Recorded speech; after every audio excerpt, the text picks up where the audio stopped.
ফের বোয়িং বিমানে বিপত্তি, আহত পাইলট। ডেনভার থেকে লস অ্যাঞ্জেলসগামী বিমান ইউনাইটেড এয়ারলাইন্সের বোয়িং 737 ম্যাক্স 8 বিমান মাঝ আকাশে ফেটে যায় উইন্ডশিল্ড। আতঙ্ক ছড়ায় যাত্রীদের মধ্যে। বিমানটি জরুরি অবতরণ করে সল্টলেক সিটিতে।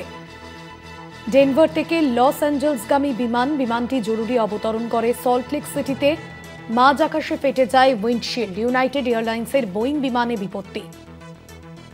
ডেনভার থেকে লস অ্যাঞ্জেলসগামী বিমান ইউনাইটেড এয়ারলাইন্সের বোয়িং 737 ম্যাক্স 8 বিমান মাঝ আকাশে ফেটে যায় উইন্ডশিল্ড। আতঙ্ক ছড়ায় যাত্রীদের মধ্যে।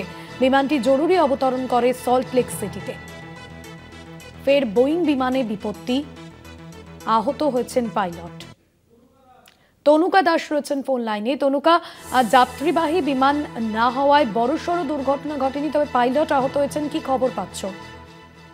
হ্যাঁ দেখো, যেমনটা খবর আছে যে ডেনভার থেকে লস অ্যাঞ্জেলেসগামী ইউনাইটেড এয়ারলাইন্সের বোয়িং 737 ম্যাক্স 8 বিমানে মাঝ আকাশে বড়সড় বিপত্তি হয় এবং প্রায় 36,000 ফুট উচ্চতা থেকে হঠাৎ এক রহস্যজনক বস্তু ধাক্কা মারে। ফলে বিমানের সামনেই কাচের মুহূর্তে ফেটে যায়। ফলে উইন্ডশিল্ড ভেঙে যায় এবং পরে আহত হন পাইলট। সঙ্গে সঙ্গে আতঙ্ক ছড়ায় ককপিটে ও যাত্রীদের মধ্যে। ঘটনাটি ঘটে ইউনাইটেড ফ্লাইট নাম্বার UA 1093-তে, যেখানে ছিলেন 138 জন যাত্রী ও 6 জন ক্রু সদস্য।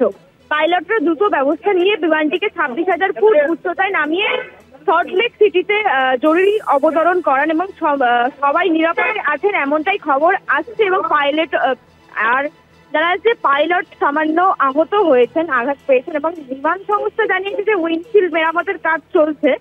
কিভাবে মাঝ আকাশে এমন ঘটনা ঘটলো তা এখনো রহস্যজনক। তবে বিশেষজ্ঞদের ধারণা হয়তো মহাকাশের কোনো ধ্বংসাবশেষ কিংবা ছোট উল্কাপিণ্ডের আঘাতে এমন হতে পারে। তবে এমন দুর্ঘটনা অত্যন্ত বিরল বলেই জানাচ্ছে FAA। ধন্যবাদ জানাবো তনুকা।